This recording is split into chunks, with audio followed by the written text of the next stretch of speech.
ಭೀಮ ದುರ್ಯೋಧನನ ತೊಡೆಗೆ ಹೊಡೆ, ಅವನ ಜೀವ ಇರುವುದು ಅಲ್ಲಿ ಅಂತ. ನೀ ಬೇರೆ ಕಡೆ ಎಷ್ಟು ಗುದ್ದಿದ್ರು ಅವ ಸಾಯುವುದಿಲ್ಲ ಅಂತ. ಹಾಗೆ ಬಿಜೆಪಿಯ ತೊಡೆಯ ಅದು RSS, ಕಾಂಗ್ರೆಸ್ ಕಾರ್ಯಕರ್ತರು, ಜನರು ಬಿಜೆಪಿಯನ್ನು ಮುಗಿಸ್ಬೇಕು ಅಂದ್ರೆ ಆ ತೊಡೆಗೆ ಹೊಡಿಬೇಕು ನಾವು. ನೀಟಿನ ಎಕ್ಸಾಮ್ ಏನು ಪತ್ರಿಕೆ ಸೋರಿಕೆ ಆಯ್ತಲ್ಲ, ಒಬ್ಬನೇ ಒಬ್ಬ ಅಧಿಕಾರಿಯ ಮೇಲೆ ತನಿಖೆಯೂ ಆಗಲಿಲ್ಲಲ್ಲ ಸ್ವಾಮಿ. ಮನ್ ಕಿ ಬಾತ್. ಈ ಮನುಷ್ಯನಿಗೆ ಮನಸ್ಸಿಡುದುಂಟ? 21 ಜನ ಅಮಾಯಕ ವಿದ್ಯಾರ್ಥಿಗಳು ಆತ್ಮಹತ್ಯೆ ಮಾಡಿಕೊಳ್ತಾರೆ. ನಮ್ಮ ದೇಶದ ಪ್ರಧಾನಿ ಒಂದು ತೊಟ್ಟು ಕಣ್ಣೀರು ಹರಿಸುವುದಿಲ್ಲ ಅಂತ. ಎಂತ ಕ್ರೂರ ಮನಸ್ಸು ಇದು. ABVP ಅವರು ಎಲ್ಲಿಗೆ ಹೋದ್ರು? ಇಷ್ಟೆಲ್ಲ ಹಗರಣಗಳಾಗ್ತಾ ಉಂಟು ಶಿಕ್ಷಣ ಇಲಾಖೆಯಲ್ಲಿ. ಒಂದೇ ಒಂದು ಪ್ರತಿಭಟನೆ ಇಲ್ಲ. ಯಾವ ರಾಮನ ಆದರ್ಶವನ್ನ ಇವರು ಜಗತ್ತಿಗೆ ತಮ್ಮ ಸಾಂಸ್ಕೃತಿಕ ಭಾಗವಾಗಿ ಪಾಠ ಮಾಡ್ತಾರೋ ಅಂತಹ ರಾಮನ ದೇಗುಲದಲ್ಲಿ ಕಾವಲು ಕಾಯಲಿಕ್ಕೆ ಆಗೋದಿಲ್ಲ ಅಂತಾದ್ರೆ ಇವ ಇಂಥದ ದೇಶದ ಚೌಕಿದಾರ. ಯಶಪಾಲ್ ಸುವರ್ಣರಿಗೂ ಅನ್ನಿಸುವುದಿಲ್ಲ ಈಗ ಅವರ ಬಗ್ಗೆ ಹೇಳಿದ್ರೆ. ಅವ್ರಿಗೆ ಯಾಕೆ ಅನ್ನಿಸ್ತದೆ ಮೇಡಮ್? ಅವರಿಗೆ ಅದು ಅಲ್ವೇ ಅಲ್ಲ. ಅವರಿಗೆ IIT ಬೇಡ, ಅವರಿಗೆ ಕೇಸರಿ ಶಾಲು ಹಾಕಿ ಹುಡುಗರು ಪೆಟ್ಟು ಮಾಡಿದ್ರೆ ಮಾತ್ರ ಓಟ್ ಸಿಗುವುದು. ಈ ಬಿಜೆಪಿ ಮತ್ತು RSS ಎರಡನ್ನು ಒಟ್ಟಿಗೆ ಹೇಳಬೇಕು ನಾವು. ಯಾಕೆಂದ್ರೆ ಬಿಜೆಪಿಯ ಹೈಕಮಾಂಡ್ ಮುಖವಿಲ್ಲದ RSS, ಕಾಂಗ್ರೆಸ್ಸಿನ ವಿರುದ್ಧ ಇಲ್ಲದ ಸುಳ್ಳುಗಳನ್ನು ಸೃಷ್ಟಿ ಮಾಡಿದರು. ಮಹಾತ್ಮ ಗಾಂಧೀಜಿಯವರನ್ನ ಅವಹೇಳನ ಮಾಡಿದರು. ನೆಹರೂರವನ್ನ ಅವಹೇಳನ ಮಾಡ್ತಾರೆ. ಇಷ್ಟೆಲ್ಲ ಇರುವಾಗ ಯಾರು ಮಾಡುವುದು ಅದನ್ನ? RSS ಅವರು ಮಾಡಿದ್ದು ತಾನೆ.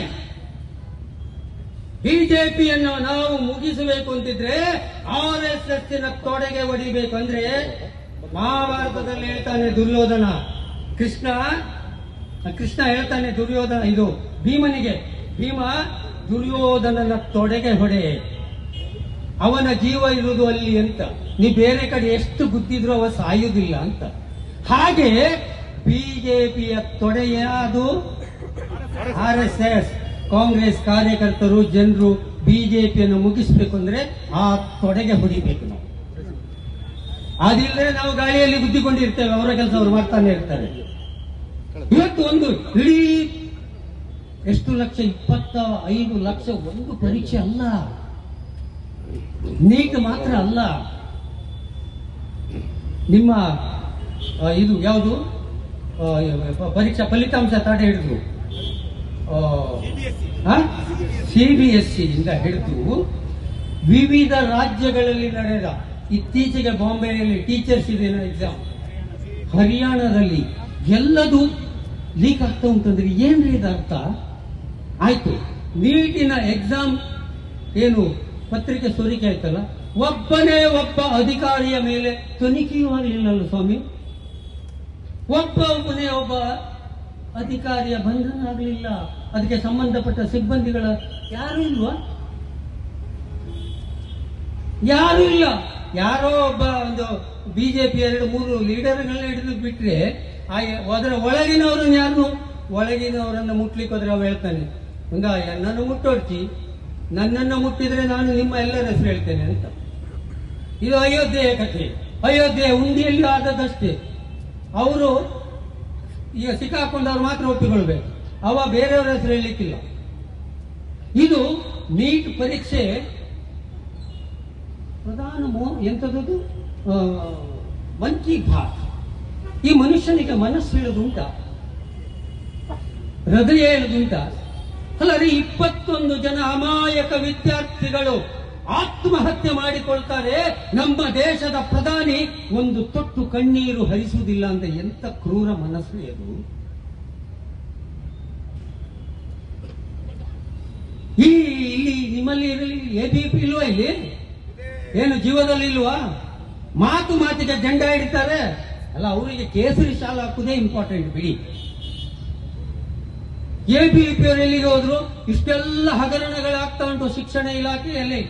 ಒಂದೇ ಒಂದು ಪ್ರತಿಭಟನೆ ಇಲ್ಲ. ಯಾಕೆಂದ್ರೆ ಅವರು ಕೂಡ ಅದನ್ನೇ ನಾನು ಹೇಳುದು, ಅವರಿಗೆ ಈ ದೇಶದ ಜನರಿಗೆ ಒಳಿತನ್ನು ಮಾಡುವ ರಾಜಕಾರಣ ಅಲ್ಲ. ಸೈದ್ಧಾಂತಿಕತೆಯ ಹೆಸರಿನಲ್ಲಿ, ಹಿಂದುತ್ವದ ಹೆಸರಿನಲ್ಲಿ ಆಡಳಿತದಲ್ಲಿ ಶಾಶ್ವತವಾಗಿ ಕೂತ್ಕೊಳ್ಬೇಕು. ಕೆಲವೊಮ್ಮೆ ತುಂಬಾ ಕುಡಿದು ಬಂದವರಿಗೆ 1 ಲೋಟ ಮಜ್ಜಿಗೆ ಕೊಟ್ಟರೆ ಇಳೀತಾರೆ. ಇನ್ನು ಕೆಲವರಿಗೆ 4 ಲೋಟ ಕೊಡಬೇಕಾಗ್ತದೆ. ಇನ್ನು ಕೆಲವರಿಗೆ 4 ಲೋಟ ಮಜ್ಜಿಗೆ ಕೊಟ್ಟರು ಇಳಿಯುವುದಿಲ್ಲ. ಈ ಭಕ್ತರ ಪಡೆ ಅಂತ ಉಂಟಲ್ಲ, ಅದರಲ್ಲಿ ಈಗ ಸ್ವಲ್ಪ ರಾಮನ ಹುಂಡಿ ಕಳವು ಪ್ರಕರಣದ ನಂತರ 1 ಲೋಟ ಮಜ್ಜಿಗೆ ಕುಡಿದಾಗ ಆಗಿದೆ. ಈ ನೀಟ್ ಆಗುವಾಗ ಇನ್ನೊಂದು ಲೋಟ ಕುಡಿದಾಗೆ ಆಗಿದೆ, ಸ್ವಲ್ಪ ಇಳಿದಿದೆ. ಆದ್ರೆ ಪೂರ ಇಳಿಯುವ ಮೊದಲು ಇವರೇನು ಮಾಡ್ತಾರೆ, ಇನ್ನೊಂದು ಹಿಂದುತ್ವದ ಅಜೆಂಡಾ ತರ್ತಾರೆ. ಅಲ್ಲೆಲ್ಲೋ ದನದ ಮಾಂಸ ದಿಕ್ಕಿತು, ಇಲ್ಲೆಲ್ಲೋ ಏನೋ ಆಯ್ತು ಅಂತೇಳಿ ಎಬ್ಬಿಸಿ ಹಾಕ್ತಾರೆ, ಮತ್ತೆ ಧ್ರುವೀಕರಣ ಆಗ್ತಾರೆ ಜನ. ಇವತ್ತು ಬಿಜೆಪಿಯ ನೈಜ ಹಿಂದುತ್ವ ಇವತ್ತಿಗೆ ನಾವು ಪ್ರಶ್ನೆ ಮಾಡಲೇಬೇಕಲ್ಲ. ದೇವಸ್ಥಾನದ ಹುಂಡಿಯನ್ನ ಕದ್ದು, ಯಾವ ದೇವಸ್ಥಾನ ಸ್ವಾಮಿ? ರಾಮ ಜನ್ಮಭೂಮಿ ಇಡೀ ಜಗತ್ತಿನಲ್ಲಿ ಭಾವನಾತ್ಮಕವಾಗಿ ಒಂದು ಅಲೆ ಎತ್ತಿತ್ತು. ಇವರು ಹೇಳುತ್ತಾರೆ, ನೀನು ಕಾಣಿಕೆ ಕೊಟ್ಟಿದ್ಯಾ ಅಂತ. ನಾನು ಕೊಟ್ಟಿದ್ದೆ. ನಾನು MG ಹೆಗಡೆ ಇದೇ RSS ಹಿಂದೂ ಸಂಘಟನೆಗಳಲ್ಲಿ ಮನೆಯಲ್ಲಿ ಮಡಿ ಉಟ್ಕೊಂಡು, ನಾವು ಭಟ್ರಲ್ಲ, ಮಡಿ ಉಟ್ಕೊಂಡು ಈ ಕಾಣಿಕೆ ಹೊಡಿಯೋದೆಲ್ಲ ಇವರು ಬಂದ್ಮೇಲೆ ಗೊತ್ತಾದ. ನಾವು ಹೊಡೆದ ಕೊಟ್ಟದೆಲ್ಲ ಹೊಡಿತಾರೆ ಅಂತ ಗೊತ್ತಾಗಿದ್ರೆ ಅವತ್ತು ಹೊಟ್ಟೆ ಮಾಡ್ತಿರ್ಲಿಲ್ಲ. ನಾವು ಇಟ್ಕೊಂಡು ಶ್ರದ್ಧೆಯಿಂದ ಭಕ್ತಿಯಿಂದ ನಾನು ಸುಮಾರು 200 ಮನೆಗಳಿಗೆ ಕೊಂಡೋಗಿದ್ದೇನೆ ಇದೇ ಕೈಯಲ್ಲಿ.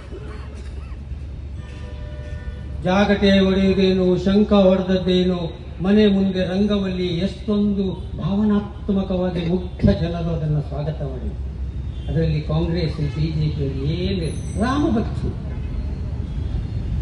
ಯಾವ ರಾಮನ ಆದರ್ಶವನ್ನು ಇವರು ಜಗತ್ತಿಗೆ ತಮ್ಮ ಸಾಂಸ್ಕೃತಿಕ ಭಾಗವಾಗಿ ಪಾಠ ಮಾಡ್ತಾರೋ ಅಂತಹ ರಾಮನ ದೇಗುಲದಲ್ಲಿ ಕಾವಲು ಕಾಯಲಿಕ್ಕೆ ಆಗೋದಿಲ್ಲ ಅಂತಾದ್ರೆ ಇವ ಇಂಥದ ದೇಶದ ಚೌಕಿದಾರ ಅಂತೇವೆ. ಏನು ಸ್ಟೇಟಸ್ಗೆ ಹಾಕೊಂಡು ನಾನು ಇಂಥ ಮೈಹೂ ಚೌಕಿದಾರ್ ಅಷ್ಟು ಪುಚ್ಛ ಭಾವದಲ್ಲಿ ಇಡೀ ಜಗತ್ತಿನಿಂದ ಜನ ದೇಣಿಗೆ ಕೊಟ್ಟರು. ಕಾಣಿಕೆ ಕೊಟ್ಟವರು ಮಾತ್ರ ಕೇಳಬೇಕಂತೆ. ಕಾಣಿಕೆ ಕೊಟ್ಟವರೇ ಬಂದು ಕೇಳುತ್ತೇವೆ, ಉತ್ತರ ಕೊಡಿ ನೋಡುವ. ಬರೀ ಇದನ್ನೊಂದೆಲ್ಲ ಕೇಳುದು ನಾವು. ಅಯೋಧ್ಯೆಯ ಇಟ್ಟಿಗೆಯ ಪೂಜೆಯಲ್ಲಿ ಸಂಗ್ರಹ ಮಾಡಿದ 1350ರಿಂದ 400 ಕೋಟಿ ಎಲ್ಲಿಗೆ ಹೋಯ್ತು? ಕೋಟ್ಯಾಂತರ ಮಣ್ಣಿನ ಇಟ್ಟಿಗೆ ಎಲ್ಲಿಗೆ ಹೋಯ್ತು? ಆ ಇಟ್ಟಿಗೆ ಜನ ಶ್ರದ್ಧೆ ಭಯ ಭಕ್ತಿಯಿಂದ ಕೊಟ್ಟಂತ ಬೆಳ್ಳಿ ಬಂಗಾರದ ಇಟ್ಟಿಗೆಗಳು ಯಾರ ಮನೆಯ RSSನ ಬಿಜೆಪಿಯ ಮನೆಯ ಗೋಡೆಯನ್ನು ಕಟ್ಟಿದ್ದೀರಿ ಅಂತ ನೀವು ಹೇಳಬೇಕಾಗುತ್ತೆ. ಸಂಪೂರ್ಣ ಅದನ್ನು ತೆಗೆದು ನುಂಗಿದಿರಿ. ಅದರ ಶಿಲಾನ್ಯಾಸಕ್ಕೆ ಒಂದು ದಿವಸಕ್ಕೆ 18 ಕೋಟಿ ರೂಪಾಯಿ ಬಿಲ್ ಮಾಡ್ತಾರೆ. ಅಯೋಧ್ಯೆಗೆ ಹೋಗಿ ಉಳಿದುಕೊಂಡ್ರೆ ಹೋಟೆಲ್ನ ಓನರ್ ಕೇಳ್ತಾನೆ, ರೂಮ್ ಬಾಯ್ आपको VIP ಪಾಸ್ ಚಾಹಿಯೇ ಕ್ಯಾ?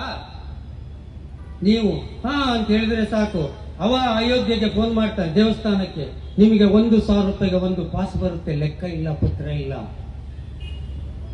ಚಂಪತ್ ರಾಯ್ ಒಂದೇ ದಿವಸಕ್ಕೆ 1 ಗಂಟೆಯಲ್ಲಿ 18 ಕೋಟಿ ರೂಪಾಯಿಗೆ ಒಂದು ಜಾಗವನ್ನ ಖರೀದಿ ಮಾಡ್ತಾನೆ. ಅದರ ಮೊದಲು 1 ಗಂಟೆಯಲ್ಲಿ ಅದು 2 ಕೋಟಿ ರೂಪಾಯಿಗೆ ಖರೀದಿ ಮಾಡಿತ್ತು. ಅದರಲ್ಲೇ 106 ಕೋಟಿ ಆಗಿದೆ. ಹಿಂದೂ ಮತ್ತು ಅಯೋಧ್ಯ ಮತ್ತು ಕಾಶಿ ಕಾರಿಡಾರ್ ಅಂತ ಹೇಳಿ 106 ಹಿಂದೂ ದೇಗುಲಗಳನ್ನು ತೆಗೆದು ಹಳೆಯ ಅದ್ಭುತವಾದಂತ ಐತಿಹಾಸಿಕವಾದಂತ ದೇಗುಲಗಳನ್ನು ನಾಶ ಮಾಡಿದರು. ಯಾಕೆಂತಂದ್ರೆ ಬಿಜೆಪಿ ಇಸ್ ಎ ಭೂ ಮಾಫಿಯಾ, RSS ಇಸ್ ಎ ಭೂ ಮಾಫಿಯಾ. ಅಲ್ಲಿ ಕೋಟ್ಯಾಂತರ ಜನ ಜಾಗ ತಗೊಂಡಿದ್ದಾರೆ. ಉಡುಪಿಯವರು ಖುಷಿ ಪಡಿ, ಉಡುಪಿಯವರದ್ದು ದುಡ್ಡುಂಟು, ಹೋಟೆಲ್ ಉಂಟು. ಕಾಂಗ್ರೆಸ್, ಕಮ್ಯುನಿಸ್ಟ್, ಜನತಾದಳ, SP ಇನ್ನೊಂದು ಮತ್ತೊಂದು ಎಲ್ಲರೂ ಕೂಡ ಭಾರತದ ರಾಜಕಾರಣದಲ್ಲಿ ಅಧಿಕಾರವನ್ನ ಹಿಡಿದು ಅವರವರ ಸಿದ್ಧಾಂತದಲ್ಲಿ ಅಭಿವೃದ್ಧಿ ಮತ್ತು ಭಾರತದ ಈ ರಾಷ್ಟ್ರವನ್ನ ಕಟ್ಟುವ ಕೆಲಸವನ್ನ ಮಾಡ್ತೇವೆ ಹೇಳಿ ಎಲ್ಲ ರಾಜಕೀಯ ಪಕ್ಷಗಳು ಕೆಲಸ ಮಾಡಿಕೊಂಡಿದ್ದು. ಅದೇ ರೀತಿ RSS ಪ್ರೊಜೆಕ್ಟೆಡ್ RSS ತಂದಂತ ಬಿಜೆಪಿ ಕೂಡ ಒಂದು ರಾಜಕೀಯ ಪಕ್ಷವಾಗಿ ನಮ್ಮ ನಡುವೆ ಇರುವುದಕ್ಕೆ ನನ್ನ ಯಾವ ಆಕ್ಷೇಪವೂ ಇಲ್ಲ. ಅದಕ್ಕೆ ಯಾರಾದರೂ ಮತ ಕೊಡ್ತೇನೆ ಹೇಳಿದ್ರೆ ನಾನೇನು ಹೇಳುವುದೂ ಇಲ್ಲ. ಆದರೆ ಅವರು ಕೇವಲ ಅಧಿಕಾರದ ರಾಜಕಾರಣಕ್ಕೆ ಬಂದವರಲ್ಲ. ಅವರು ಅಧಿಕಾರದ ರಾಜಕಾರಣವನ್ನ ದುರುಪಯೋಗ ಮಾಡಿಸಿಕೊಂಡು ಭಾರತದಲ್ಲಿ ಹೊಸ ಸೈದ್ಧಾಂತಿಕತೆಯನ್ನ ಪುನರ್ಸ್ಥಾಪನೆ ಮಾಡಲಿಕ್ಕೆ ಬಂದವರು. ಇದು ನಮಗೆ ಅರ್ಥ ಆಗಬೇಕು. ಅವರು MLA ಆಗ್ತಾರೆ, ನಾವು MLA ಆಗ್ತೇವೆ, ಅವರೊಂದಿಷ್ಟು ಕೆಲಸ ಮಾಡಿದ್ರು, ನಾವೊಂದು ಅಲ್ಲ.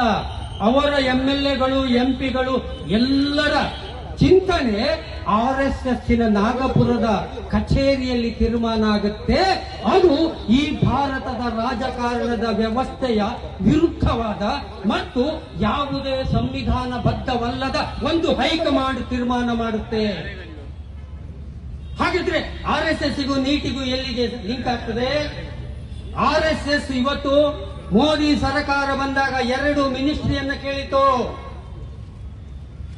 ಮೋಹನ್ ಭಾಗವತ್ ಜಿ ಮೋದಿಜಿಯವರ ಹತ್ರ ಹೇಳೋದು, ನಮಗೆ 2 ಮಿನಿಸ್ಟರ್, ಅದು 2 ಇಲಾಖೆ ನಮಗೆ, ಒಂದು ಶಿಕ್ಷಣ ಇಲಾಖೆ, ಇನ್ನೊಂದು ಸಾಂಸ್ಕೃತಿಕ ಇಲಾಖೆ.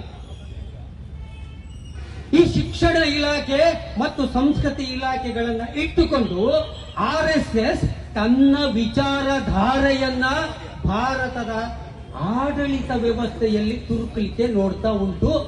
ತುರ್ಕಿ ಆಗಿದೆ ಸ್ವಲ್ಪ. ಇದು ಏನು ಹೀಗಂದ್ರೆ, ಸಂಬಂಧಪಟ್ಟ ನ್ಯಾಷನಲ್ ಏನು NTA ಎಲ್ಲ ಯೂನಿವರ್ಸಿಟಿಗಳಲ್ಲಿ, ಎಲ್ಲ ಶೈಕ್ಷಣಿಕ ಸಂಸ್ಥೆಗಳಲ್ಲಿ ABVPಯ ಘಟಕದ ಅಧ್ಯಕ್ಷರು ಸೀನಿಯರ್ಗಳನ್ನ ಕೊಂಡೋಗಿ ABVS ಮತ್ತು RSS ಸಿದ್ಧಾಂತವುಳ್ಳ ವ್ಯಕ್ತಿಗಳನ್ನ ಅಲ್ಲಿ ಕುಳ್ಳೆರಿಸಿತು. ಅವರ ಉದ್ದೇಶ ಭಾರತದಲ್ಲಿ ವೈಜ್ಞಾನಿಕವಾದ ಅಥವಾ ವೈಚಾರಿಕತೆಯುಳ್ಳ ಅಥವಾ ಅಭಿವೃದ್ಧಿಶೀಲ ಮನಸ್ಸುಗಳನ್ನು ತಯಾರು ಮಾಡುವ ಶಿಕ್ಷಣ ಅಲ್ಲ. ಅವರಿಗೆ ಬೇಕಾದದ್ದು ಸಾವರ್ಕರ್ ಮತ್ತು ಹೆಡ್ಗೇವಾರ್ ಅವರ ಹಿಂದುತ್ವದ ವಿಚಾರಧಾರೆಯನ್ನ ಶೈಕ್ಷಣಿಕ ವ್ಯವಸ್ಥೆಯಲ್ಲಿ ತುಂಬಬೇಕು ಅಂತ ಆ ಎಲ್ಲ ಕಡೆ ಅವರನ್ನ ಕೂತ್ಕೊಳ್ಳಿಸಿದ್ರು. ಇವತ್ತು NTA ಇರಬಹುದು, ನಮ್ಮ ಕಾಲೇಜಿಗೆ ಬರ್ತಾರಲ್ಲ ಎಂತದ್ದು ಅಫಿಲಿಯೇಷನ್ ಕೊಡ್ಲಿಕ್ಕೆ, ನ್ಯಾಕ್ ಇರಬಹುದು, ಯೂನಿವರ್ಸಿಟಿಗಳು ಇರಬಹುದು, ಎಲ್ಲ ಕಡೆ ಅವರನ್ನು ಕೂತ್ಕೊಳ್ಳಿಸುವ ಮೂಲಕ ಈ RSS ಸಿದ್ಧಾಂತವನ್ನ ಅಲ್ಲಿ ಜಾರಿಗೆ ತರಲಿಕ್ಕೆ ಹೊರಟರು.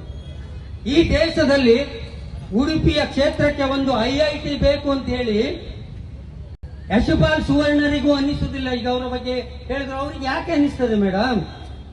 ಅವರಿಗೆ ಅದು ಅಲ್ವೇ ಅಲ್ಲ. ಅವರಿಗೆ IIT ಬೇಡ, ಅವರಿಗೆ ಕೇಸರಿ ಶಾಲು ಹಾಕಿ ಹುಡುಗರು ಪೆಟ್ಟು ಮಾಡಿದ್ರೆ ಮಾತ್ರ ಓಟು ಸಿಗುವುದು. ಅವರಿಗೆ ನಿಮ್ಮದು ಬುರ್ಕಾ ಮತ್ತು ಎಂತದು ಹಿಜಾಬು ಗಲಾಟೆ ಮಾಡಿದ್ರೆ ಮಾತ್ರ ಅವರಿಗೆ ಓಟು ಸಿಗುವುದು. ಅವರಿಗೆ ವೈಜ್ಞಾನಿಕ ಚಿಂತನೆ ಬೇಡ. ಆ ವೈಜ್ಞಾನಿಕ ಚಿಂತನೆ ಬೇಡ, ಯಾವುದೂ ಬೇಡ. ಅಭಿವೃದ್ಧಿ ಕೌಶಲ್ಯ ಹೇಳುವ ಹೆಸರಿನಲ್ಲಿ ಒಂದು ಮಾಡ್ತಾರೆ, ಇನ್ನೇನೇನೋ ಮಾಡಿದ್ರು. ಇಂತಹ ಜನಗಳನ್ನ ಕೊಂಡೋಗಿ ನೀಟ್ ಅಧಿಕಾರ ಮಂಡಳಿಯಲ್ಲ ಕೂತ್ಕೊಂಡ್ರು. ಅವ್ರು ಯಾರು? ABVPಯ ಎಲ್ಲರೂ ಕೂಡ ABVP RSS ನವರು ಕೂತ್ಕೊಳಿಸಿದ್ರು. ಅವ್ರೇನು ಮಾಡಿದ್ರು? ಅವರಿಗೂ ಕೂಡ ಇದು ನೋಡಿ, ಈ BJP ಮತ್ತು RSS ಎರಡನ್ನು ಒಟ್ಟಿಗೆ ಹೇಳಬೇಕು ನಾವು. ಯಾಕೆಂದ್ರೆ BJPಯ ಹೈಕಮಾಂಡ್ ಮುಖವಿಲ್ಲದ RSS. ಅದಕ್ಕೆ ಮುಖ ಇಲ್ಲ, ಯಾಕೆಂದ್ರೆ ಅವರು ನೋಂದಣಿ ಮಾಡಿಕೊಳ್ಳುವುದಿಲ್ಲ, ಪಬ್ಲಿಕ್ಕಿಗೆ ಬರುವುದಿಲ್ಲ. ನಾವು ಯಾಕೆ ಮಾತಾಡ್ತೇವೆ ಅಂತಂದ್ರೆ ಈ ವಿಚಾರಧಾರೆಯನ್ನ ಅಲ್ಲಿ ತುಂಬುತ್ತಾರೆ ಅವರು. ಮೋಹನ್ ಭಾಗವತ್ ಹೇಳಿದ ಹಾಗೆ ನಾಗಪುರದ ಕಚೇರಿ ಹಾಗೆ ಬಿಜೆಪಿಯವರು ನಡೆದುಕೊಳ್ಳುವುದು. ನಮಗೆ RSS ಅನ್ನು ಪ್ರಶ್ನಿಸುವ ಹಕ್ಕಿದೆ. ನನಗೊಂದು ಖುಷಿ ಅಂದ್ರೆ ಇತ್ತೀಚಿನ ದಿನಗಳಲ್ಲಿ ಗಟ್ಟಿಯಾಗಿ ಕೇಳಲಿಕ್ಕೆ ನಮಗೂ ಧೈರ್ಯ ಬಂದಿದೆ. ಯಾಕೆಂತಂದ್ರೆ ಇಷ್ಟು ದಿನ ತುಂಬಾ ಜನರಿಗೆ ಕನ್ಫ್ಯೂಸ್ ಇತ್ತು, ನೀವು RSS ಬಗ್ಗೆ ಯಾಕೆ ಮಾತಾಡುದು ಮಾತ್ರ? ಅರೆ ಸ್ವಾಮಿ, RSS ಈ ದೇಶದ ಸಾಂಸ್ಕೃತಿಕ ರಂಗದಲ್ಲಿ ಕೈಯಾಡಿಸುತ್ತದೆ. ಈ ದೇಶದ ಶಿಕ್ಷಣ, ಈ ದೇಶದ ಆರ್ಥಿಕ ವ್ಯವಸ್ಥೆ, ಈ ದೇಶದ ವಿಚಾರಧಾರೆಗಳಲ್ಲಿ, ಈ ದೇಶದ ಶಾಲಾ ಪಠ್ಯ ಪುಸ್ತಕಗಳಲ್ಲಿ, ಈ ದೇಶದ ದೇವಸ್ಥಾನಗಳ ಆಡಳಿತ ಮಂಡಳಿಗಳಲ್ಲಿ, ಈ ದೇಶದ ಬೇರೆ ಬೇರೆ ಇಲಾಖೆಗಳಲ್ಲಿ ಅವರು ಬಂದು ಸ್ವಚ್ಛ ಹಿಡಿದು ಕೈ ಜೋಡಿಸುವಾಗ ನಾವು ಅವರನ್ನ ಪ್ರಶ್ನೆ ಮಾಡಬಾರ್ದ? ನೀವು ಕೂಡ ಭಾರತದ ಎಲ್ಲ ವ್ಯವಸ್ಥೆಯಲ್ಲಿ ಬಂದು ನಮ್ಮನ್ನ ಕೇಳುವಾಗ ನಾನು ಕೇಳ್ತೇನೆ, ಹೂ ಆರ್ ಯು? ನೀನ್ ಯಾರು? ನಿನ್ನ ನೋಂದಾವಣಿ ಏನು? ನಿನ್ನ ಲೆಕ್ಕಪತ್ರ ಏನು? ನಾವು ಕೇಳ್ತೇವೆ. ಕಾಂಗ್ರೆಸ್ಗೆ ಹಿಗ್ಗಾಮುಗ್ಗ ಜಾಡಿಸುವ RSS ನಾಯಕರ ಎದುರಿಗೆ ಕಾಂಗ್ರೆಸ್ನವರಿಗೆ RSSಗೆ ಬಯಲಿಕ್ಕೆ ಯಾಕೆ ಹೆದರಿಕೆ? ನಮ್ಮ ಕಾರ್ಯಕ್ರಮಗಳನ್ನು ನೀವು ನೋಡ್ತಾ ಇದ್ರೆ ನಮ್ಮ ಚಾನೆಲ್ ಅನ್ನ ಸಬ್ಸ್ಕ್ರೈಬ್ ಮಾಡಿ, ಪಕ್ಕದ ಬೆಲ್ ಐಕಾನ್ ಒತ್ತಿ ನಮ್ಮನ್ನ ಬೆಂಬಲಿಸಿ. ಹಾಗೆ ನಮ್ಮ ಕಾರ್ಯಕ್ರಮಗಳನ್ನ ಲೈಕ್ ಮಾಡಿ, ಕಮೆಂಟ್ ಮಾಡಿ, ಅದನ್ನ ಬೇರೆಯವರಿಗೂ ವಾಟ್ಸ್ಆಪ್ ಮೂಲಕ ಶೇರ್ ಮಾಡಿ. ನೀವು ಹೀಗೆ ಮಾಡಿದಾಗ ನಮ್ಮ ಚಾನೆಲ್ ಇನ್ನಷ್ಟು ಮತ್ತಷ್ಟು ಜನರಿಗೆ ತಲುಪಲು ನೀವು ನಮ್ಮೊಂದಿಗೆ ಸಹಕರಿಸಿದ ಹಾಗಾಗುತ್ತೆ. ಇದು ನೀವು ಯಾವುದೇ ಖರ್ಚಿಲ್ಲದೆ ಕೆಲವೇ ಸೆಕೆಂಡುಗಳಲ್ಲಿ ನೀಡಬಹುದಾದ ಸಹಕಾರ. ಧನ್ಯವಾದಗಳು.